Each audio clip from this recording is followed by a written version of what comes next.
બોટાદ તાલુકાના સરવા ગામે દુકાનના ભાડા બાબતની તકરારમાં મહિલાઓ પર જીવલેણ હુમલો કરવામાં આવ્યો છે।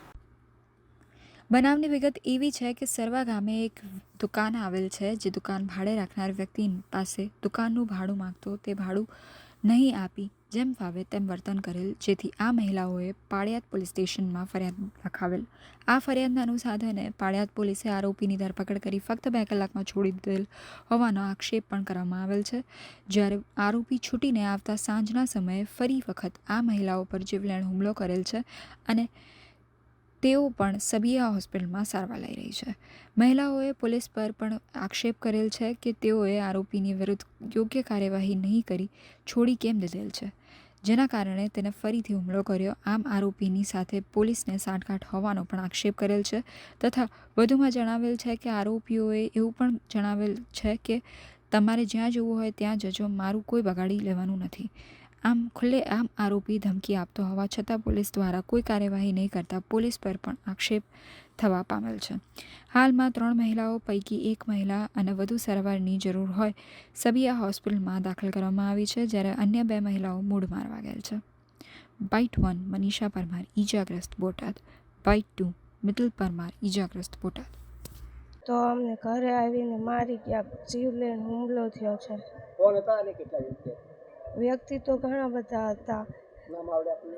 હા, વિનુભાઈ, બધાભાઈ પરમાર અને એનું ફેમિલી આખું, બૈરા સહિત બધા। કઈ બાબતને લઈને આપની સાથે ઘટના બની? અમારે દુકાન છે ને, એ ભાડે આપી હતી, ખાલી કરવાની કીધી ને એ બાબતે। પોલીસ ફરિયાદ કરી કે કેમ?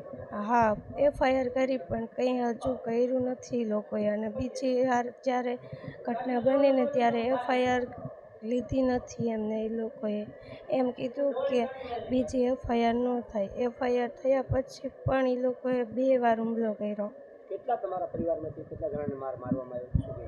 અમને 3 બહેનોને। ત્રણેય બેન? હા। શું માંગ શું છે આપની? બસ મારી માંગ એટલી જ છે કે જે આરોપી છે ને એને સજા મળે ને અમને ન્યાય મળે। અમારી સાથે દુકાન બાબતમાં ઘટના બની છે, જે નાની ઘટનામાં એ લોકોએ એને મોટો અંજામ આપ્યો છે। એ લોકો 4 વખત ઘરે આવીને અમને મારી ગયા છે। પાળિયાદ પોલીસ કેમ હજી સુધી કોઈ પગલાં લેતી નથી?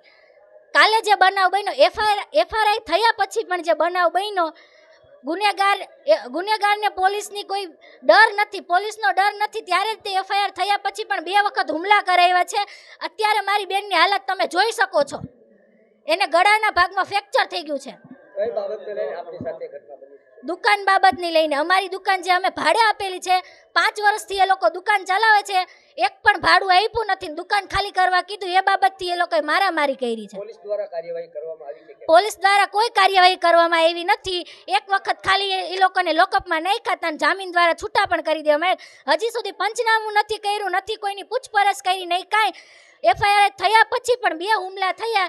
એ લોકો એની લેખિત ફરિયાદ પણ નથી લીધી, સ્ટેશન ડાયરીમાં નોંધ પણ નથી લીધી, અને એ લોકોએ FIRમાં એનો ઉમેરો પણ નથી કર્યો। કેવા પ્રકારની માંગ શું આપની માંગ છે? મારી માંગ એટલી જ છે કે મને ન્યાયતંત્ર ઉપર પૂરો ભરોસો છે, પણ પાળિયાદ પોલીસ કેમ કોઈ એક્શન લેતી નથી? આરોપી ખુલ્લેઆમ અમને ધમકી દઈ જાય છે, અને અત્યારે એ જોવા આવ્યો છે કે આ વ્યક્તિ જીવે છે કે મરી ગઈ છે। એને પૈસાનો પાવર છે, એને ગમે પૈસાનો જેટલો પાવર છે એનો પાવર હું ઉતારી દઈશ। એ એમ કહે છે કે હું શિક્ષક છું, મને પૈસાનો પાવર છે, મારી પાસે એટલા રૂપિયા છે કે હું પોલીસને પૈસા દઈશ તો પોલીસ મારું કાંઈ ઉખાડી નહીં લે, કોઈ મારું કાંઈ તોડી નહીં લે।